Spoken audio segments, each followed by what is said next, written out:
অবিভক্ত বাংলার প্রথম মুখ্যমন্ত্রী বাংলার বাখ্যাত শেরেবাংলা এ.কে ফজলুল হকের আতুরঘর, যার রূপ সৌন্দর্যে মুগ্ধ হয়ে কবি জীবনানন্দ দাশ বারবার ফিরতে চেয়েছিলেন ধানসিঁড়ি নদীর তীরের এই বাংলায়। দর্শক, আমন্ত্রণ জানাচ্ছি ঝালকাঠি থেকে।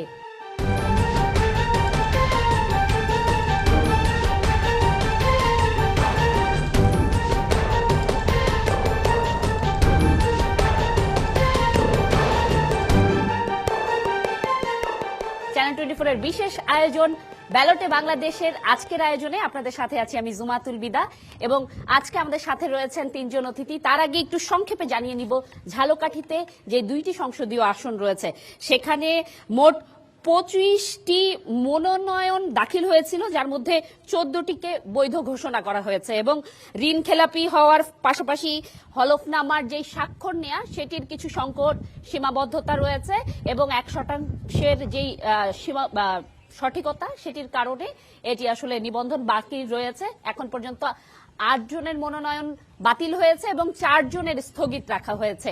আমরা পরিচয় করিয়ে দিব আমাদের অতিথির সাথে। আমার হাতের বাম পাশে রয়েছেন শুরুতেই মাসুদ পারভেজ সোহেল, জাতীয় সমাজতান্ত্রিক দলের ঝালকাঠি 2 আসনের মনোনীত প্রার্থী। তারপরেই রয়েছেন অ্যাডভোকেট মোহাম্মদ সৈয়দ হোসেন, জেলা বিএনপির আহ্বায়ক ঝালকাঠি। তার পাশেই রয়েছেন অ্যাডভোকেট মোহাম্মদ হাফিজুর রহমান, জামায়াতে ইসলামের জেলা আমির ঝালকাঠি। আপনাদের তিনজনকে অসংখ্য ধন্যবাদ আমাদের সাথে উপস্থিত হওয়ার জন্য। তবে আমরা শুরুটা করব আমাদের সহকর্মী, যিনি ঝালকাঠির এই যে জনগণ রয়েছে তাদের দুঃখ দুর্দশার কথা কিংবা তাদের সম্ভাবনা কথা, উন্নয়নের কথা আমাদের কাছে তুলে ধরেন, সহকর্মী রতন আচার্য। তার থেকেই শুরু করব যে কি ধরনের সীমাবদ্ধতা রয়েছে, নির্বাচন পূর্ববর্তী কি পরিস্থিতি ছিল, এখন নির্বাচনী পরিস্থিতি কেমন রয়েছে। ধন্যবাদ আপনাকে। আপনি জানেন যে ঝালকাঠিতে আসলে 2টি সংসদীয় আসন রয়েছে এবং 758 বর্গ কিলোমিটারের এই ঝালকাঠি 2টি সংসদীয় আসন, ঝালকাঠি 1 এবং ঝালকাঠি 2। তার মধ্যে এই 2টি সংসদীয় আসনে প্রায় 6 লাখ ভোটার রয়েছে। এই 6 লাখ ভোটার কিন্তু আসলে এই আগামী যে সংসদ নির্বাচন তাদের প্রার্থীদের দিকে তাকিয়ে রয়েছে। এখানে কিন্তু এই 2টি আসনে দীর্ঘদিন কিন্তু আওয়ামী লীগ আসলে ক্ষমতা দখল করে রেখেছিল। যেহেতু আওয়ামী লীগ এখন নির্বাচনে নেই, যে কারণে কিন্তু জামায়াত ইসলামী, বিএনপি সহ যারা অন্যান্য রাজনৈতিক দল আছে তারা কিন্তু আসলে এই ভোট যুদ্ধটা করবে। তো এখানে যে সংকটটা রয়েছে ঝালকাঠিতে, সেটা হয়েছে যে চিকিৎসা ব্যবস্থার সংকট রয়েছে। তাছাড়া যে দক্ষিণ অঞ্চল আমাদের, এখানে নদী ভাঙ্গনের কিছু ব্যবস্থা রয়েছে। আপনি জানেন যে আমাদের ঝালকাঠিতে চিকিৎসা ব্যবস্থা তেমন একটা নেই, যেহেতু আমাদের 250 শয্যা বিশিষ্ট একটা হাসপাতাল হয়েছিল অনেকদিন আগে, কিন্তু সেটা কিন্তু এখনো চালু হয়নি। সামান্য কোনো অসুখ হলেই কিন্তু এখানকার যারা রোগী তারা কিন্তু আসলে বরিশাল শেরেবাংলা মেডিকেল কলেজে যেতে হয়। এছাড়া যে ঝালকাঠির কাঠালিয়া রয়েছে, সেখানে কিন্তু বেড়িবাঁধ এখন পর্যন্ত কিন্তু সেই বেড়িবাঁধ আসলে হয়নি, যে কারণে যখন বন্যা হয় তখন এই বেড়িবাঁধ থেকেই কিন্তু পানি ঢুকে লোকালয়ে তলিয়ে যায়। এছাড়া জানেন যে শেরেবাংলা এ.কে ফজলুল হকের জন্মভিটা রয়েছে এখানে, জীবনানন্দ দাশ তার জন্মস্থান রয়েছে এখানে। সেখানে সংস্কার করার মতো কিন্তু আসলে তেমন কেউ বিগত দিন সরকারও কিন্তু তেমন কোনো উদ্যোগ নেয়নি।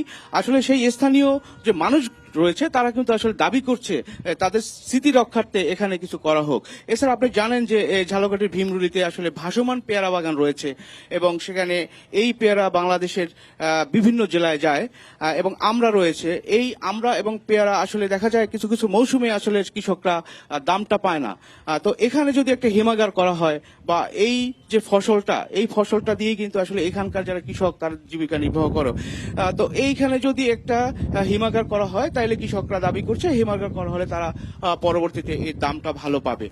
এছাড়াও এখানে কিন্তু ঝালকাঠির যে 2টি পৌরসভা রয়েছে, নলছিটি এবং ঝালকাঠি সদর, এই 2টি পৌরসভার রাস্তাঘাটই কিন্তু খুব পরিমাণে খারাপ।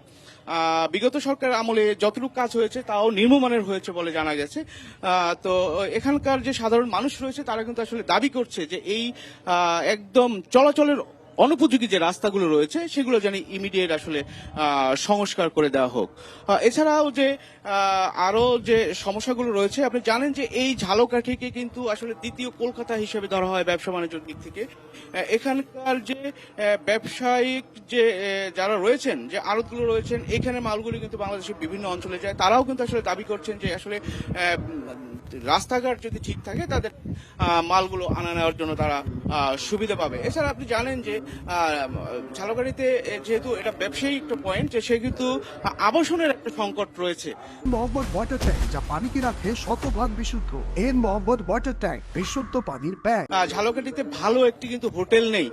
বাইরে থেকে যখন ঝালকাঠিতে কোনো ভালো গেস্ট আসে তখন কিন্তু আসলে আমরা যারা ঝালকাঠি মানুষ রয়েছি তারা কিন্তু আসলে ভালো একটা হোটেলে থাকতে দেওয়ার মতো তাদের পরিস্থিতি থাকে না। মানে মোট কথায় আমরা বলতে পারি ঝালকাঠিবাসীর উন্নয়নের জন্য খাতভিত্তিক যে সংকটগুলো রয়েছে সেগুলোর উন্নয়নের জন্য যেই রোডটি অর্থাৎ সড়কটি ব্যবহার করে মালামাল নিয়ে এসে অবকাঠামোগত উন্নয়ন করবে সেই সড়কটিরও আসলে ভঙ্গুর দশা রয়েছে। আর স্বাস্থ্য খাতের যেই ভঙ্গুর দশা সেটি তো জানতে পারলাম আমাদের সহকর্মীর মাধ্যমে। আমরা আসলে চলে যাব আমাদের যারা গেস্ট রয়েছে তাদের কাছে। শুরুতেই চলে যাব আমরা অ্যাডভোকেট মোহাম্মদ হাফিজুর রহমানের কাছে, জামায়াতে ইসলামের জেলা আমির। আপনার কাছে জানতে চাইব যে যদি এই ঝালকাঠির নেতৃত্ব দেওয়ার সুযোগ আসে, জনপ্রতিনিধি যদি তৈরি হয় আপনার দলের মনোনীত প্রার্থী, সেক্ষেত্রে এই যেই সড়ক পথটি যেটির উপর নির্ভর করছে অবকাঠামোগত উন্নয়নের সবটি কিংবা স্বাস্থ্য খাতের অনেক বড় একটি অংশ, সেটি উন্নয়নের জন্য আপনারা কি প্রতিশ্রুতিবদ্ধ কিনা, কি ধরনের পরিকল্পনা রয়েছে আপনাদের? ধন্যবাদ। সেই সাথে ধন্যবাদ চ্যানেল 24-কে এবং যারা আজকে শুনছেন। বাংলাদেশ জামাত ইসলামী তার দুটি আসনে দুজন প্রার্থী আমরা মনোনীত করেছি, দুজন উচ্চশিক্ষিত, মার্জিত এবং প্রতিশ্রুতিশীল। আমরা এই দুইজন প্রার্থী সহ আমরা নিজেরা এই ঝালকাঠি জেলার কি কি সমস্যা আছে এটি আমরা চিহ্নিত করেছি এবং আমরা একটি পরিকল্পনা করেছি এই সমস্যাগুলো কিভাবে সমাধান করব আমরা। এবং সেজন্য সেক্ষেত্রে আমরা আমাদের যে কেন্দ্রীয় যে আমাদের সারা বাংলাদেশ নিয়ে যে পরিকল্পনা সেটা যেমন কেন্দ্র বলবেন, এই জেলার দুটি আসনকে নিয়ে, পুরো জেলাটাকে নিয়ে, দুজন এমপি প্রার্থীকে নিয়ে আমরা অচিরেই নির্বাচনের পরিচালনা শুরু হলেই পুরো পরিকল্পনা জাতির সামনে পরিষ্কার করব। তো সেক্ষেত্রে আমাদের আপনি অনেক সমস্যাগুলো আমরা শুনেছি, তার ভিতরে যোগাযোগ ব্যবস্থার উন্নত রয়েছে, রাস্তাঘাট এবং এই কোন কাজগুলো অগ্রাধিকার ভিত্তিতে করতে হবে। আমাদের যেহেতু সমস্যা এবং আমাদের এই সমস্যার সমাধান করার জন্য আমাদের যে বাজেট দরকার সেটা একসাথে সব পারবো এই কথাটা বলা ঠিক হবে না, বরং কোনটা অগ্রাধিকার, বিশেষ করে আমাদের এই ঝালকাঠি জেলার শিল্প কারখানা বা বাণিজ্যকে উন্নত করার জন্য যে রাস্তাঘাটগুলো বেশি প্রয়োজন আমরা ওইগুলো আইডেন্টিফাই করে সেগুলোকে উন্নয়নের অগ্রাধিকার ভিত্তিতে পরিকল্পনা করে কাজগুলো আমরা বাস্তবায়ন করব। আপনাকে অসংখ্য ধন্যবাদ। আমরা শুনছিলাম যে ওনারা কি করে কাজগুলো বাস্তবায়ন করবেন। আমাদের সাথে রয়েছেন আরো দুইজন গেস্ট, তবে তার আগে আমরা একটি প্রশ্ন নিব। আমাদের যারা সম্মানিত ভোটার এখানে রয়েছেন, নানা শ্রেণী পেশার মানুষ রয়েছেন, বাণিজ্যিক এলাকা যেটিকে দ্বিতীয় কলকাতা বলা হয়, সেক্ষেত্রে ব্যবসায়ীদের বেশ কিছু সীমাবদ্ধতা রয়েছে উত্তরণের ক্ষেত্রে। একই সাথে এলাকা ভিত্তিক নতুন ভোটার কিন্তু গড়ে উঠেছে যারা প্রথমবারের মতো ভোট দিবে। 2024-এর গণ অভ্যুত্থানের পর জেনজিদের যেই সামনে এগিয়ে আসা সেটিও কিন্তু আমরা দেখেছি এবং নারী ভোটারদের ক্ষেত্রেও নানা ধরনের সীমাবদ্ধতার কথা তারা বলছে। সুশাসন প্রতিষ্ঠার ক্ষেত্রে যেমন তারা প্রশ্ন তুলছে, একই সাথে তাদের ভোট এবং আগামী দিনে তারা কিভাবে কাজ করবেন সেটির জন্য কোন দল কি ধরনের সুযোগ সুবিধা রাখবেন সেই প্রশ্নগুলোও তুলছে। আমরা শুরুতেই চলে যাব নারী ভোটার, প্রথম ভোটার এবং জেনজিদের কাছে, তাদের অভিমত জানতে চাইব। শুরুতে আপনার কাছে জানতে চাইব, তিনটি রাজনৈতিক দলের মনোনীত মানুষ রয়েছেন, প্রতিনিধি রয়েছেন, তাদের কাছে প্রথম ভোটার হিসেবে আপনার কি প্রশ্ন রয়েছে? আচ্ছা, যেহেতু আমি নতুন ভোটার, তো আমি চাই আমার বাংলাদেশকে একটি সমৃদ্ধ বাংলাদেশ হিসেবে গড়ে তুলবে তাদের হাত ধরে। আমি চাই প্রথমতই আমার জেলাকে, ঝালকাঠিকে উন্নত থেকে উন্নয়নশীল করে তুলবে। যেহেতু মানে নতুন ভোটারদের আরো মানে জুলাইয়ের পরে বাংলাদেশের একটি পটচিত্রই চেঞ্জ হয়ে গেছে, সেহেতু তাদের কাছে একটা আবেদন থাকবে যে আগের যে আমাদের দিনগুলো কাটিয়েছে এগুলোকে কাটিয়ে নতুন ভাবে যেন বাংলাদেশে কোনো ধরনের কোনো কালো ছায়া না পড়ে, নতুন ভাবে কোনো ধরনের কোনো যেন কোনো দুর্নীতি, কোনো অনৈতিক কাজ না হয়। আর যত ধরনের ঝালকাঠিতে অনৈতিক কাজ হবে বা কোনো ধরনের মানে অপরাধ হবে তা যেন একদম সঠিকভাবে বিচার হয়, এই বিচারটুকু তাদের কাছে আশা রাখছি। এবং তাদের কাছে আরেকটা আবেদন হচ্ছে, আমাদের যে হাসপাতাল আছে, আমাদের জেলা হাসপাতাল, সদর হাসপাতাল, এই হাসপাতালটাকে মানে একদমই বাজে অবস্থা। এখানকার মানে যেই রোগীরা সঠিকভাবে চিকিৎসা পাচ্ছে না, বা চিকিৎসার জন্য যেই ষড়যন্ত্র মানে যেই সরঞ্জাম দরকার তা নেই, এগুলো যেন ঠিক মতো মানে থাকে এই ঝালকাঠি হাসপাতালে। এরপরে হচ্ছে আমাদের ব্রিজের বিষয়টা, ব্রিজের অবকাঠামোটা ভালো না, তো এই অবকাঠামো নতুন ভাবে তৈরি করার দিকে তাদের লক্ষ্য রাখতে বলছি। আশা করছি ঝালকাঠিকে অন্যান্য সকল জেলার মধ্যে একটি উন্নত জেলা হিসেবে তাদের হাত ধরে গড়ে উঠবে। ধন্যবাদ। ধন্যবাদ। আমরা যতটুকু বুঝতে পারলাম তিনি মূলত বলছেন যে ঝালকাঠিকে উন্নয়ন থেকে উন্নয়নশীল হিসেবে যেই পথটি, এই পথটিতে নিয়ে যাওয়ার জন্য আপনারা কি ধরনের কাজ করবেন সেই বিষয়গুলো পরামর্শ দিয়েছেন বেশ কয়েকটি। আমরা একটু প্রশ্নটি রাখতে চাই বিএনপির আহ্বায়কের কাছে, জেলার যিনি রয়েছেন, এবং তার কাছে এই প্রশ্নটি রাখবো, আপনার দল যদি নির্বাচিত হন কিংবা আপনার প্রতিনিধি যদি নির্বাচিত হন, সেক্ষেত্রে এই সম্মানিত ভোটারদের জন্য এই পরিবর্তনগুলো সাধনে আপনারা কোন কাজগুলো করবেন? বিসমিল্লাহির রহমানির রহিম। আপনাকে অশেষ ধন্যবাদ। ব্যালটে বাংলাদেশ এই অনুষ্ঠানের যারা পরিচালক এবং আপনারা যারা উপস্থিত আছেন, সাংবাদিকবৃন্দ, আসসালামু আলাইকুম। উনি যে প্রশ্নগুলা, যে মূল কথা, যে আমরা যদি সরকার গঠন করতে পারি বিএনপি, তাহলে আমরা কি ঝালকাঠির উন্নয়ন করব, মূল কথাটাই এইখানে। আপনারা জানেন যে আমাদের প্রাণপ্রিয় নেতা জনাব তারেক রহমান ইতিপূর্বে 31 দফা বাস্তবায়নের জন্য একটা রূপরেখা দিয়েছেন। সেখানে যে আমার ছোট বোন যা বললেন এবং সাংবাদিক যা বললেন, সবাই কথাই কিন্তু সেখানে আছে। একেবারে রাষ্ট্রীয় প্রথম থেকে শেষ পর্যন্ত কিভাবে এই রাষ্ট্রটাকে সুন্দরভাবে গড়া যায় সেই পরিকল্পনা তার ভিতর আছে। তদুপরিও আমরা আমাদের এখান থেকে যিনি নমিনেশন পাইছেন, যে মহিলা, তিনি যদি নির্বাচিত হন, আশা করি তিনি নির্বাচিত হবেন, তাহলে আমরা তাকে নিয়ে তিনি যেন সংসদে এই ঝালকাঠির যে সমস্যা, এগুলো সুন্দরভাবে ফুটাইয়ে তুলতে পারেন, সেইভাবে তাকে একটা পরিকল্পনা, একদিনে হবে না, সেটা পঞ্চবার্ষিকী পরিকল্পনা, গুরুত্ব যেটা বেশি সেটা প্রথম, কম গুরুত্ব পর্যায়ক্রমে, যাতে আমরা 5 বছরের ভিতর এগুলো লাঘব করতে পারি এবং সাধারণ মানুষ যেন একটা সুখে সুন্দরভাবে জীবনযাপন করতে পারে, এইটাই আমি আশা করি। সাধারণ মানুষের সুখী সমৃদ্ধ আগামীর কথা তিনি বলছেন তার প্রতিনিধি নির্বাচিত হলে সেই সিদ্ধান্তের দিকে। বাণিজ্যিক যেই কেন্দ্র বিশ্বব্যাপী পরিচালনা হতে পারে এই ঝালকাঠি থেকে, সেটির সম্ভাবনার কথা যদি আমরা তুলে ধরি, সেক্ষেত্রে সংকটের জায়গা যে মানুষটি সবচেয়ে পরিষ্কার বলতে পারবেন তিনি হচ্ছেন ব্যবসায়ী। কৃষকের অভিমত পেলে তার সংকটের জায়গাটুকু আমরা জানতে পারতাম। আমরা একজন ব্যবসায়ীর সাথে কথা বলবো এবং ব্যবসায়ীর জায়গা থেকে যেই সমাজতান্ত্রিক দলের প্রতিনিধি রয়েছেন, যিনি এই ভোটের মাঠে লড়াই করবেন প্রতিনিধিত্বের জন্য, তার কাছে সেই প্রশ্নটি রাখবো। আমরা কথা বলবো আপনার সাথে। একজন ব্যবসায়ী হিসেবে আপনার প্রশ্নটুকু কি রয়েছে আগামী দিনে যারা আপনার নেতৃত্ব দেবেন কিংবা এই জেলার নেতৃত্বে আসবেন তাদের কাছে? জি, আমি প্রথমত বলতে চাচ্ছি, আমাদের ঝালকাঠি এক সময়কার সেকেন্ড ক্যালকাটা হিসেবে পরিচিত ছিল। তখন ব্যবসা বাণিজ্যের অনেক প্রসার ছিল এই জেলা শহরে। তো এই বিগত ফ্যাসিস্ট সরকারের আমলে ব্যবসা বাণিজ্য এই জেলা শহরটার একদমই সেই ঐতিহ্য নাই। এখানে একটা লবণ শিল্প ছিল, সেটাও ধ্বংসের প্রায় দ্বার প্রান্তে। আমি চাইব ঝালকাঠি জেলার ব্যবসায়ীদের পক্ষ থেকে যে সামনে যারা আগামীতে আমাদের প্রতিনিধি আসবেন, তাদের কাছে আমি চাইব যে আমাদের যেন ঝালকাঠি জেলা শহর একটা ব্যবসা বান্ধব, সেই ঐতিহ্যটাকে আমরা ফিরে পেতে পারি, সেই আশাই তাদের কাছে আমার। অসংখ্য ধন্যবাদ।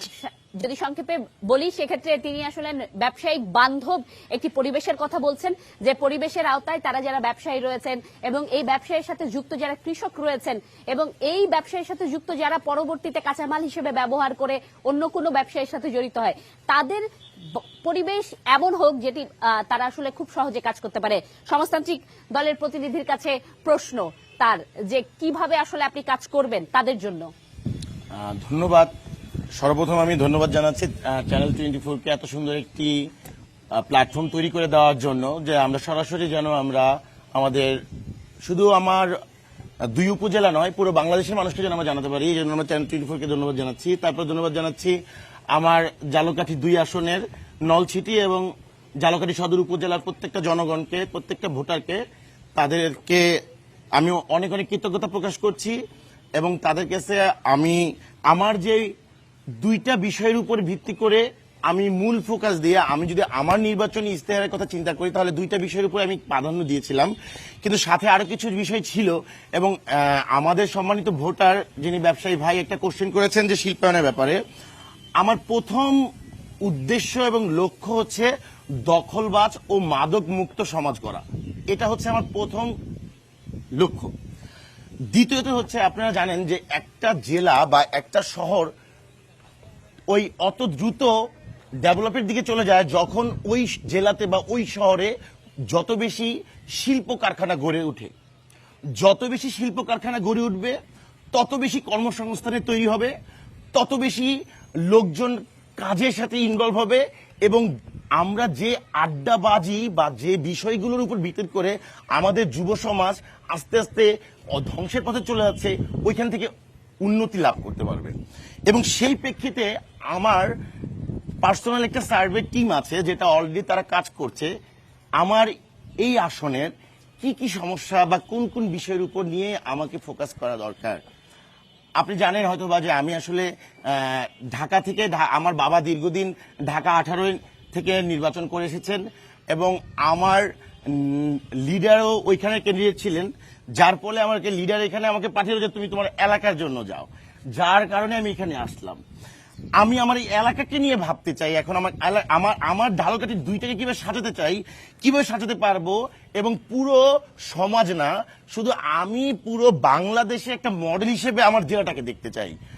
আমি দেখতে চাই সবাই আজকে যেমন চট্টগ্রামকে শিল্পায়নের শহর বলে বা বাণিজ্যিক শহর বলে সবাই আখ্যায়িত করে, কিছু কোনো জেলা আছে যেগুলোকে আমরা নাম বললে বলতে পারি যে এই বিষয়টা, আমি আমার এই অঞ্চলটাকে শিল্পায়নের দিক থেকে আমি আমার যে ব্যবসায়ী ভাইগোরা আছেন তাদের সাথে বসে, আমাদের সমাজে যারা বিত্তশালী আছেন তাদের সাথে কথা বলে আমার লক্ষ্য থাকবে এখানে আমি যেন শিল্প কারখানা গড়ে তুলতে পারি, সেই প্রেক্ষিতে যেন এই সমাজের লোকজনের কর্মসংস্থানের সৃষ্টি করতে পারি, যেন ওনারা সঠিকভাবে সঠিক পথটা দেখতে পারে।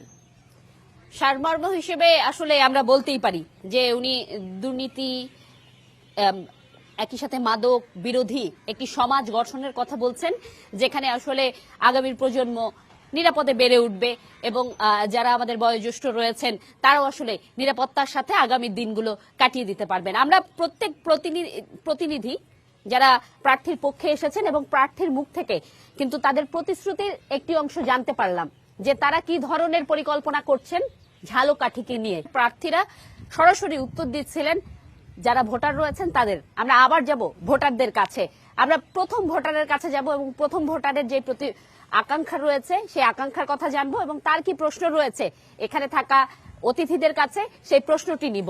প্রথম ভোটারকে এখানে ডেকে নেই এবং আমরা তার প্রশ্নটি জানতে চাই। 3 জন অতিথি রয়েছেন, 3 দলের পক্ষ থেকে তারা এসেছেন। আপনার কি প্রশ্ন রয়েছে তাদের কাছে? বিসমিল্লাহির রহমানির রহিম। ধন্যবাদ জানাই চ্যানেল 24 কে। যেহেতু এখানে 3 জন দলের প্রতিনিধি রয়েছে, তো আমি আমার জেলাকেই সব জায়গায় রিপ্রেজেন্ট করতে চাই। আমার জেলা যাতে একটি উন্নতশীল শহর হিসেবে রূপান্তরিত হয়। আমার প্রশ্ন থাকবে, যদি আপনারা 3 দলের যদি এক দল ক্ষমতায় আসেন, আপনারা একটা ন্যায় বিচার প্রতিষ্ঠা করতে হবে, ইনসাফের বাংলাদেশ তৈরি করতে হবে এবং আমাদের যে বেকারত্ব দূরীকরণ, সর্বপ্রথম বেকারত্ব দূরীকরণ এবং আমাদের যে 5টি মৌলিক চাহিদা এগুলো দূরীকরণের জন্য আপনারা একটা প্রচেষ্টা করবেন এবং একটি ন্যায় বিচার এবং যে কোনো ধরনের একটা অপরাধ হলে এই অপরাধীকে যেন তার দৃষ্টান্তমূলক শাস্তি দেওয়া হয়, এই রকমের দিকে আপনারা ফোকাস রাখবেন।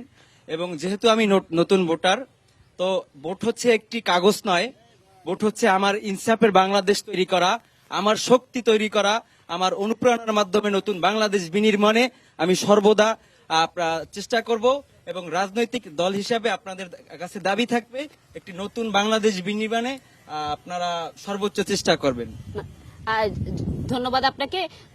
মোট কথায় বলতে গেলে তিনি সুশাসন প্রতিষ্ঠার কথা বলছেন, যে কোনো যদি রাজনৈতিক কিংবা সামাজিক যে কোনো ধরনের অপরাধ সংগঠিত হলে সেই অপরাধীকে কম সময়ের মধ্যে যাতে আইনের আওতায় এনে সেই শাস্তিটুকু নিশ্চিত করা হয়, সেই আহ্বানটুকু জানিয়েছেন। আমরা শুরুতে চলে যাব, দুইজন অ্যাডভোকেট আমাদের সাথে আছেন জামায়াতে ইসলামের পক্ষ থেকে এবং বিএনপির পক্ষ থেকে। জামায়াতে ইসলাম দিয়ে শুরু করব, যে এই যে সুশাসন নিশ্চিতের কথা বলছেন, আপনারা কি ধরনের উদ্যোগ নেবেন, কি ধরনের প্রতিশ্রুতি রয়েছে আপনাদের পক্ষ থেকে? জি ধন্যবাদ। নূতন ভোটার যে প্রশ্নটা করেছেন, আমরা জুলাই বিপ্লবের পরে এটা উপলব্ধি করেছি এই জাতির প্রত্যাশা এবং তারুণ্যকে সামনে নিয়ে আসার যে একটা আকাঙ্ক্ষা জাতির, এটি আমরা লক্ষ্য করে আপনারা জানেন যে আমরা ঝালকাঠিতে 2 জন প্রার্থী দিয়েছি। আসলে ওনার যে প্রত্যাশা, সেই প্রত্যাশা পূরণ করার জন্য সর্বপ্রথম যেটা দরকার যে প্রার্থীর যোগ্যতা, প্রার্থীর অবস্থানটা কোথায়, সে কতটুকু সৎ, সে কতটুকু শিক্ষিত, মার্জিত এবং কতটুকু প্রতিশ্রুতিশীল। আমাদের 2টি আসনে 2 জন তরুণ প্রার্থীকে আমরা দিয়েছি। রাজাপুরে 1 ডক্টর ফয়জুল হক, যার বয়স মাত্র 32-33, আর ঝালকাঠি 2 আসনে নিয়ামুল করিম, এবং দুজনের শিক্ষার দিক থেকেও তারা উচ্চশিক্ষিত। শুধু তাই নয়, একটি সৎ সমাজ প্রতিষ্ঠার জন্য তাদের জীবনের তাকে দেখতে হবে। এই 2 জন প্রার্থীর জীবনে কোনো করাপশন নাই, কোনো দুর্নীতি নাই, কোনো অন্যায় নেই। আপনারা তাদের জীবনটাকে পর্যালোচনা করলে জীবনটাকে সেখানে পাবেন। সুতরাং আপনার যে প্রত্যাশা, সেই প্রত্যাশা পূরণের জন্য প্রথম শর্ত একজন যোগ্য, সৎ, ভালো লোক। আমরা 2টি আসন দিয়েছি। গতানুগতিক রাজনীতির দিন আর নেই, সেটি আমরা উপলব্ধি করেছি।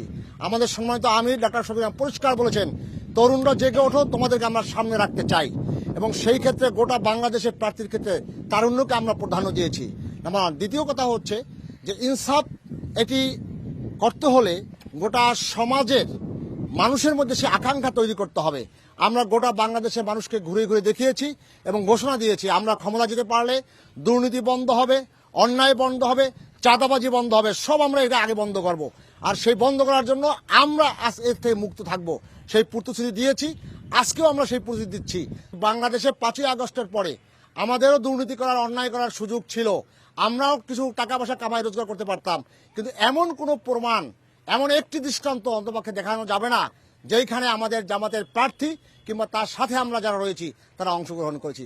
অতএব আপনি আস্থা রাখতে পারেন, বাংলাদেশ জামাত ইসলামী এই নতুন ভোটারদের যে প্রত্যাশিত রাষ্ট্র, সেই রাষ্ট্র আমরা কায়েম করব, সেই রাষ্ট্র আমরা প্রতিষ্ঠিত করব। মোটা দাগে আমরা বলতে পারি, হাফিজুর রহমান বলছেন নিজে ভালো থাকি, সবাইকে নিয়ে ভালো থাকি, অর্থাৎ ব্যক্তিকেন্দ্রিক, যাতে সে ব্যক্তি স্বার্থ উপেক্ষা করে সবাইকে নিয়ে যাতে জাতীয় স্বার্থের কথা চিন্তা করি, সেই কথাটি বলছিলেন। আমরা অ্যাডভোকেট মোহাম্মদ সৈয়দ হোসেনের কাছে যাব এবং তার কাছে জানতে চাইব একই প্রশ্ন যেটি নতুন ভোটার বলছিলেন, যে সুশাসন প্রতিষ্ঠায় আপনাদের প্রতিশ্রুতি। ধন্যবাদ আপনাকে। আপনারা জানেন যে আমাদের এই ঝালকাঠি এবং নলছিটি সিটে ঈশ্বর জাহান সুলতান ইলিন ভুট্টোকে নমিনেশন দিয়েছেন, রাজাপুরে, কাঠালিয়া রাজাপুরে জামাল সাহেবকে নমিনেশন দিয়েছেন। ইতিপূর্বে আমাদের এই সিটের যিনি এবছর পদপ্রার্থী, তিনি নির্বাচিত এমপি ছিলেন। তিনি অত্যন্ত সৎ, ন্যায় নীতিবান এবং কোনো প্রকারই সে অন্যায়কে প্রশ্রয় দেয় নাই। এই চাঁদাবাজি বা বিভিন্ন যে টেন্ডারবাজি, এগুলা তিনি কঠোর হস্তে দমন করবেন। একটা সুন্দর এবং একটা সমাজ ব্যবস্থা গড়ে তুলবেন। এই যে বিশেষ করিয়া বিভিন্ন নেশা জাতীয় যে বর্তমানে সমাজ একেবারে কলুষিত হয়ে গেছে, সেখান থেকে যারা নেশাগ্রস্ত বা নেশার কাজ করেন তাদেরকে কঠোর হস্তে দমন করবেন। সমাজ ব্যবস্থায় যে আইন, ইতিপূর্বে আপনারা জানেন যে বাংলাদেশি আইন যেটা হয়েছে, সেগুলো অনেক অনেক পরিবর্তন হয়েছে। পরিবর্তন হয়ে এমন একটা সুন্দর অবস্থানে দেশটা আইনের প্রশ্নে পৌঁছতেছে, কেউ অন্যায় করার মতন সুযোগ আর পাবেন না। সেটা বিএনপি সরকার করতেছে। আপনারা জানেন যে আমাদের ম্যাডাম মরহুম তিনি মৃত্যুবরণ করেছেন। তার জীবনে তিনি কিন্তু এই গণতন্ত্রের জন্য, গণতন্ত্র কায়েমের জন্য তিনি আজীবন লড়াই করছেন, যার ফলশ্রুতি ছাত্র জনতা সবাই একত্রিত হইয়া 5ই আগস্ট এই স্বৈরাচার সরকারকে পতন ঘটাইয়া তারা এদেশ থেকে পলাই যেতে বাধ্য হয়েছে। এই অবস্থায় যারা ছিলেন তারা ক্ষমতায় গেলে তারা অবশ্যই আপনাদের যে ন্যায় নীতি স্বার্থ সেইটাকেই দেখবে এবং দেশটা একটা মডেল হিসাবে একটা রাষ্ট্র কায়েম করবেন। সেখানে শিল্প বলেন, শিক্ষা বলেন, স্বাস্থ্য বলেন, যেটাই বলেন না কেন সবখানেই তারা একটা সুন্দরভাবে একটা সংস্কার করবেন। সেই সংস্কারের একটা রূপরেখা ইতিপূর্বেই 2 বছর আগে আমাদের প্রাণপ্রিয় নেতা তারেক রহমান সাহেব সবার কাছে দিচ্ছেন, আমাদের কাছেও কপি আছে, যে তারা ক্ষমতায় গেলে কি করবেন। সেই 31 দফা যদি রূপরেখা বাস্তবায়ন করা যায়, তা আমি আশা করি যে এই সমাজে কোনো দুর্নীতি, অপশাসন বা কোনো অত্যাচার কিছুই থাকবে না। এবং সেইটা আমাদের যারা সরকার গঠনকারীরা সরকার গঠন করবেন তারা এই কাজটি অবশ্যই করবেন। আপনাকে অসংখ্য ধন্যবাদ। আমরা কিছুক্ষণ আগে নতুন ভোটারের কথা শুনেছি, যারা খেটে খাওয়া মানুষ রয়েছে তাদের কথা শুনেছি, ব্যবসায়িক মহল থেকেও কথা শুনেছি। এখন আমরা এমন একজনের সাথে কথা বলবো, সিনিয়র সিটিজেন, যারা এতদিন পর্যন্ত 71 দেখেছে, 90 দেখেছে, 18 দেখেছে, 24 দেখেছেন, এবং একই সাথে সামনে থাকা তরুণ নেতৃত্বদেরকে তারা দেখছেন। তাদের কাছেও কিন্তু বিভিন্ন ধরনের প্রশ্ন আছে, বিভিন্ন আকুলতা আছে তরুণ নেতৃত্বদের কাছে। সরাসরি আপনাদের একজনের কাছে যাব এবং জানতে চাইবো যে সামনে থাকা এই যে তরুণ নেতৃত্ব সমাজতান্ত্রিক দলের, তার কাছে আপনার কি প্রশ্ন আছে, আপনার জায়গা থেকে কোন ধরনের পরিবর্তন আপনি চান? আসসালামু আলাইকুম রহমতুল্লাহি ওয়া ধন্যবাদ চ্যানেল 24-কে উপস্থিত, ধন্যবাদ যারা সুধী শ্রোতা আছে, অতিথিবৃন্দ আছে, সকলকে আমার আন্তরিক সালাম। আমি এদের সবার কাছে একটা আবেদন, সেটা হচ্ছে বাংলাদেশের সবচেয়ে বেশি যে জিনিসটার ঘাটতি রয়েছে, অনুন্নত রয়েছে, সেটা হচ্ছে সন্ত্রাস মুক্ত। বাংলাদেশ যদি সন্ত্রাস মুক্ত হয়, বাংলাদেশ চাঁদা মুক্ত হয়, বাংলাদেশের দুর্নীতি মুক্ত হয়, যে যত প্রতিশ্রুতি, সব প্রতিশ্রুতি বাংলাদেশে প্রতিষ্ঠিত হবে। আর এইগুলা যদি না থাকে, বাংলাদেশে যত প্রতিশ্রুতি, কোনো প্রতিশ্রুতি কোনো কাজে লাগবে না। এজন্য আমার সামনে যারা আছে, শুধু তাদের কাছে নাই, রাষ্ট্র যারা পরিচালনা করে তাদের কাছে আমি জানতে চাই, তাদের কাছে দাবি, বাংলাদেশকে সন্ত্রাস মুক্ত করুন, বাংলাদেশকে চাঁদা মুক্ত করুন, বাংলাদেশকে মাদক মুক্ত করুন। এই দেশ আর সিঙ্গাপুরের চেয়েও উন্নত রাষ্ট্রে পরিণত হবে, এই আশা, এই আকাঙ্ক্ষা রাজনীতিবিদদের কাছে আছে। এবং আপনাকে এটাও অসংখ্য রয়েছে ধন্যবাদ। আমরা সেটি ধরবো যে উনি আসলে মোটা দাগে যেটি বলছেন যে চাঁদা মুক্ত, দুর্নীতি মুক্ত একটি সমাজ গঠনের কথা। আমরা আরেকজন সিনিয়র সিটিজেনের থেকে জানবো, আপনার কি প্রশ্ন রয়েছে তরুণ নেতৃত্বের কাছে? আসসালামু আলাইকুম। দেশকে যদি সঠিকভাবে পরিচালনা করতে হয় তাহলে সৎ যোগ্য নাগরিক ছাড়া সম্ভব নয়। অতএব এজন্য আমাদের সবাইকে সৎ এবং আদর্শবান মানুষ হতে হবে, তাহলেই আসলে দেশ শান্তিতে থাকতে পারবে, দেশের মানুষ শান্তি পাবে। এছাড়া আসলে বিকল্প কোনো রাস্তায় এটা সম্ভব নয়। বিদায় আমার একটা সবার কাছে দাবি যে আসলে সৎ যোগ্য লোক তৈরি হয় এবং সেভাবে সমাজ পরিচালনা করার জন্য মানুষ এগিয়ে আসে, এটাই আমার কামনা। আপনাকে অসংখ্য ধন্যবাদ। সমাজতান্ত্রিক দলের যিনি প্রার্থী রয়েছেন তার কাছে এই প্রজন্মের প্রশ্ন কিন্তু তারা তাদের অভিমতটুকু জানিয়েছেন। সংক্ষেপে আপনার জায়গা থেকে জানতে চাইবো যে আপনি আসলে এই যে প্রজন্মের কণ্ঠস্বর, তারা তাদের ভাবনার কথা জানিয়েছেন, তরুণরা তাদের কথা জানিয়েছেন, আপনার অবস্থান থেকে যদি ব্যাখ্যা করতেন। একটা বিষয় হচ্ছে কি, আমি ছোট থেকে একটা জিনিস জেনে এসেছি যে শুধু শিক্ষিত হলে হয় না, সুশিক্ষায় শিক্ষিত হতে হয়। কারণ আমরা যখন একটা সুশিক্ষায় শিক্ষিত হব, আমরা বিগত দিনে কিছু ট্রেডিশন আমাদের রয়ে গেছে। আমার নির্বাচন করতে হলে 10 কোটি টাকা লাগবে, 20 কোটি টাকা লাগবে, এছাড়া নির্বাচন করা পসিবল না।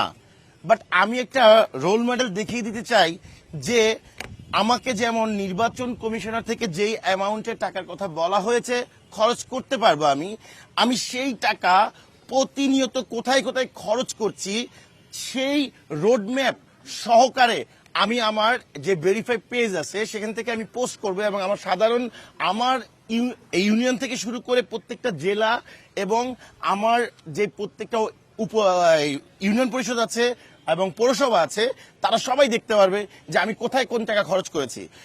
কারণ আমি যদি ওই সীমাবদ্ধতার ভিতর থেকে খরচ করে দেখিয়ে দিতে চাই, তাহলে কিন্তু আমার এখানে কোনো চাঁদাবাজি করতে হয় না। আমার কোনো মাথায় প্ল্যান থাকবে না যে আমি চাঁদাবাজি করে, টেন্ডারবাজি করে আমার কোনো টাকা ইনকাম করতে হবে। আর যদি আমি এখানে নির্বাচন করতে এসে এখানে যদি 1 কোটি টাকা বা 10 কোটি টাকা 20 কোটি টাকা আমি এখানে খরচ করি, কারণ আমি কোথা থেকে খরচ করব? আমি তো কারোর কাছে ধার আনবো, কারোর কাছ থেকে আমার জমি বিক্রি করব, কিছু একটা করব। আমি একটা অসৎ পথে কিন্তু যাব, আমি তারপরে কিন্তু আমি টাকা আনবো। আমি তখন আমার মাথায় চিন্তা থাকবে কিভাবে আমি নির্বাচনে পাশ করে আমার ওই টাকা কিভাবে তুলবো, এটাই সবার আগে লক্ষ্য থাকে। যার ফলে টেন্ডারবাজি, চাঁদাবাজি, আজকে থেকে আপনি দেখেন যে এই স্ট্যান্ড দখল, ওই স্ট্যান্ড দখল, এইটা দখল, এটা হচ্ছে কেন? শুধু কারণ এই কারণে, কারণ আমার যদি ওই সীমাবদ্ধতাই থেকে যায়, আমি যদি আমার ইনকাম থেকে চলতে পারি, আমি যদি আমার বেতনের টাকায় চলতে পারি, আমার সেটা যদি আমার ওখান থেকে চলে আসে, তাহলে কিন্তু আমার চাঁদাবাজি বা টেন্ডারবাজি করতে হয় না। ওটা থেকে আমরা বলতে পারি যে চাঁদাবাজি, টেন্ডারবাজি যত কিছুই উনি বললেন, সবকিছু মিলিয়ে আসলে ব্যক্তি হিসেবে সৎ থাকা এবং নিজের স্বার্থ উপেক্ষা করে জনগণের স্বার্থটুকু যদি কেউ মাথায় রাখে, তাহলে খুব সহজেই একজন মানুষ জনপ্রতিনিধি হয়ে জবাবদিহিতার আওতায় এসে তিনি কিন্তু নিজ জেলা কিংবা উপজেলা কিংবা ইউনিয়নের কিংবা রাষ্ট্রের উন্নয়ন সম্পন্ন করতে পারেন। সরাসরি চলে যাব সম্মানিত অতিথিদের কাছে। আমার সাথেই আছেন মাসুদ পারভেজ সোহেল, তার কাছে সরাসরি যাব এবং আপনার প্রতিশ্রুতি কি রয়েছে ভোটারদের কাছে? ধন্যবাদ আপনাকে। আপনারা জানেন যে জাতীয় সমাজতান্ত্রিক দল জেএসডি স্বাধীন বাংলাদেশের প্রথম বিরোধী দল, এবং এই দলের প্রধান হিসেবে যিনি আছেন তিনি হচ্ছেন জনাব আসম আব্দুর রব। উনি স্বাধীন বাংলাদেশের প্রথম পতাকা উত্তোলক, উনি হচ্ছেন আমাদের দলের প্রধান এবং আমার মার্কা হচ্ছে তারা। তাই আমি আমার ঝালকাঠি 2 তথা নলসিটি এবং ঝালকাঠি সদরের জনগণের কাছে তারা মার্কায় ভোট চাই, এবং আমি এই প্রতিশ্রুতি দিতে চাই, আমি যদি নির্বাচিত হতে পারি তাহলে আমরা যারাই এখানে আজকে প্রতিদ্বন্দ্বিতা করছেন তাদেরকে পাশে নিয়ে দলমত নির্বিশেষে আমি দখলবাজ, মাদক এবং সুচিকিৎসার যেন ব্যবস্থা হয়, সবাই যেন আমার এই জেলায় এসে সবাই যেন চিকিৎসাটা পেতে পারে। এবং যেই কোশ্চেনটা আমরা ইতিমধ্যে পেয়েছি যে এখানে আমাদের সুচিকিৎসার অনেক অভাব, আমরা অনেক কিছু পেতে পারি না, আমরা চলে যেতে হচ্ছে আমাদেরকে বরিশালে, আমরা যেন এখানে পেতে পারি সেই ব্যবস্থা করা। এবং আরেকটা বিষয়কে আমি প্রাধান্য দিতে চাই যে আমি প্রত্যেকটা ইউনিয়নের প্রত্যেকটা গ্রামে এমন রাস্তাঘাট করতে চাই যেখানে একটা ফায়ার সার্ভিসের গাড়ি ঢুকে, কারণ আজকে যে কোনো সময় যদি একটা অগ্নিসংযোগের ঘটনা ঘটে যেন ওই গাড়িটা গিয়ে সেই জায়গা থেকে সবাইকে উদ্ধার করতে পারে। তাই আমি ওই রাস্তাগুলোকে প্রশস্ত করে এমন রাস্তা করতে চাই যেখানে অন্ততপক্ষে একটি ফায়ার সার্ভিসের গাড়ি যেন ঢুকতে পারে। এটাই হচ্ছে আমার মূল। আপনাকে অসংখ্য ধন্যবাদ। চলে যাব অ্যাডভোকেট মোহাম্মদ সৈয়দ হোসেনের কাছে, জেলা বিএনপির আহ্বায়ক ঝালকাঠি। আপনার প্রতিশ্রুতি আপনার দলের প্রার্থীর পক্ষ থেকে। ধন্যবাদ। প্রশ্ন হইল যে আগামী ভোট কিভাবে আমরা সংগ্রহ করব এবং কিভাবে আপনারা দিতে পারেন সেই পরিবেশ আমরা কি করতে পারব। এইটা আমি বলতে চাই যে আপনারা জানেন দীর্ঘ 17 বছর আন্দোলন সংগ্রাম, জেল জুলুম, গুম এই সহ্য করিয়া গণতন্ত্র কায়েমের জন্য আমাদের ম্যাডাম যে পরিশ্রম করছেন, জেল খাটছেন, অনেক অবিচার সহ্য করছেন, তার বাড়িঘর ভাঙচুর করা হয়েছে, মাটির সাথে গড়াই দিয়েছেন। এরপরে আমরা আপনাদের সবাই ছাত্র জনতা সবাই সহযোগিতায় এই স্বৈরাচারী সরকারকে এই দেশ থেকে বিতাড়িত করতে বাধ্য হয়েছি। সেই গণতন্ত্র কায়েম হইতেছে এবং আপনারা সুষ্ঠুভাবে ভোট দিতে পারেন সেই পরিবেশ আমাদের সৃষ্টি করতে হইবে। আমি প্রথমেই বলতে চাই আমাদের যারা বিএনপির জেলা, পৌরসভা, ইউনিয়নের যে কর্মী আছেন, গ্রামে ওয়ার্ড ভিত্তিক, ইউনিয়ন ভিত্তিক, তারা সবাই আপনাদের ভোট সুষ্ঠুভাবে দিতে পারেন, যাকে ইচ্ছা তাকে দিবেন, সেই পরিবেশ আমরা তৈরি করব।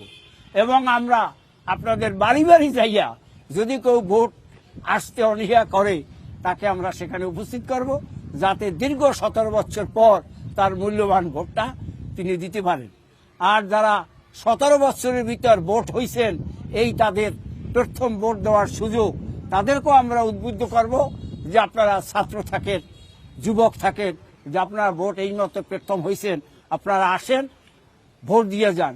অর্থাৎ সার্বিক ভোট দেওয়ার জন্য যা যা আমাদের করার দরকার, সুষ্ঠুভাবে কোনো প্রকার সন্ত্রাস, সেন্টার দখল বা হুমকি, রাজহানি কারো করতে পারবে না এবং আমরাও কাউকে করতে দেব না। এই পরিবেশে যারা ভোট দেওয়ার পরিবেশ আমরা সৃষ্টি করব। উনি মূলত লেভেল প্লেইং ফিল্ডের কথা বলছেন, যেখানে সুষ্ঠুভাবে একজন ভোটার তার ভোটাধিকার প্রয়োগ করতে পারবেন। আমরা চলে যাব অ্যাডভোকেট মোহাম্মদ হাফিজুর রহমানের কাছে, জামায়াতে ইসলামের জেলা আমির ঝালকাঠি। তার কাছে তার প্রার্থীর হয়ে কি প্রতিশ্রুতি থাকছে জনগণের কাছে? জি ধন্যবাদ। আমরা যে দুজন প্রার্থী ঝালকাঠি দিয়েছি, জনাব শেখ নিয়ামুল করিম এবং ডক্টর ফয়জুল হক, যারা অত্যন্ত উচ্চশিক্ষিত, মার্জিত, রুচিশীল, এদেরকে যদি নির্বাচিত আপনারা করেন তাহলে আমরা এই জেলার যে সমস্যাটা আইডেন্টিফাই করেছি তার ভিতরে এক নম্বর হচ্ছে চিকিৎসা সমস্যা। ঝালকাঠিতে আধুনিক কোনো চিকিৎসা অবস্থা নেই, ছোট একটি রোগের জন্য আমাদেরকে দূরে যে ছুটতে হয়। আমরা এই চিকিৎসা অবস্থার আমূল পরিবর্তন করব। দ্বিতীয় হচ্ছে শিক্ষা, এখানে ভালো কোনো শিক্ষা প্রতিষ্ঠান এখনো গড়ে ওঠে নাই। আমরা এখানে যুগ উপযোগী আধুনিক যে শিক্ষা প্রতিষ্ঠান গড়ে তোলার জন্য আমাদের ব্যবস্থা থাকবে। তৃতীয়ত, আমাদের ঝালকাঠি দুটি পৌরসভা, নলছিটি এবং ঝালকাঠি, এই দুটি শহর অপরিকল্পিতভাবে গড়ে উঠেছে। আমরা এই দুটি শহরকে আধুনিক শহর এবং পরিকল্পিত শহর হিসেবে গড়ে তোলার জন্য পরিকল্পনা করব এবং আমরা চেষ্টা করব। বিশেষ করে নলছিটি পৌরসভা, যেটি বাংলাদেশের ঢাকার পরে দ্বিতীয় পৌরসভা, কিন্তু সেই হিসাবে নলছিটি পৌরসভার সেরকমের কোনো নিদর্শন আমরা লক্ষ্য করছি না। এই দুইটি শহরকে, পৌরসভাকে আধুনিক পৌরসভা এবং সেই সাথে রাজাপুর কাঠালিয়াকে পৌরসভায় রূপান্তরিত করে সেখানেও একটি আধুনিক শহর হিসেবে গড়ে তোলার জন্য আমাদের চেষ্টা থাকবে। সর্বোপরি ঝালকাঠি একটা সেকেন্ড ক্যালকাটা, এটি বাণিজ্যিক বন্দর ছিল, এটাকে আবার একটি ব্যবসা নগরী হিসেবে গড়ে তোলার জন্য এখানে যে নদীপথে যে ব্যবসা, সেই ব্যবসাটাকে আবার সমৃদ্ধ করার জন্য, আবার সেই আমাদের যে জৌলুস, আমাদের সেই যে ইতিহাস, সেটাকে আমরা ফিরিয়ে এনে এটাকে ব্যবসা নগরী হিসেবে গড়ে তোলা। সর্বোপরি আমাদের যে অবকাঠামোগত যে অবস্থা রয়েছে, রাস্তাঘাট, যেটি আমরা এই 15 বছরে, বিশেষ করে এই 15 বছরে তেমন কোনো উন্নয়নে ঝালকাঠিতে হয় নাই। যদিও আমরা বড় বড় নেতাদের নাম শুনেছি, উন্নয়ন হয় নাই। এই উন্নয়ন করার জন্য আমাদের অগ্রগতির ভিত্তিতে আমরা কাজ করব, যদি আমরা নির্বাচিত হতে পারি। আপনাদের তিনজনকে অসংখ্য ধন্যবাদ। আমরাও প্রত্যাশা করি বিভিন্ন রাজনৈতিক দলের প্রার্থী কিংবা প্রতিনিধির কাছে যে প্রতিশ্রুতি এই জনগণের সামনে তারা রাখলেন, এই প্রতিশ্রুতি কেবল কাগজে কলমে কিংবা মুখে না থাকুক, এটি বাস্তবায়িত হোক এবং এর সুফল ভোগ করুক এই ঝালকাঠির জনগণ। এবং আগামী দিনে যখন আমরা এই ব্যালটের বাংলাদেশ কিংবা অন্য কোনো আয়োজন নিয়ে এখানে উপস্থিত হব, তখন যাতে সেই সুবাতাসের খবর আমরাও জানতে পারি। দর্শক, এই ছিল আমাদের আজকের আয়োজনে। এতক্ষণ সাথে থাকার জন্য ধন্যবাদ সবাইকে। শেষ করছি ঝালকাঠি থেকে এন মোহাম্মদ, ব্যালটে বাংলাদেশ আজকের আয়োজন।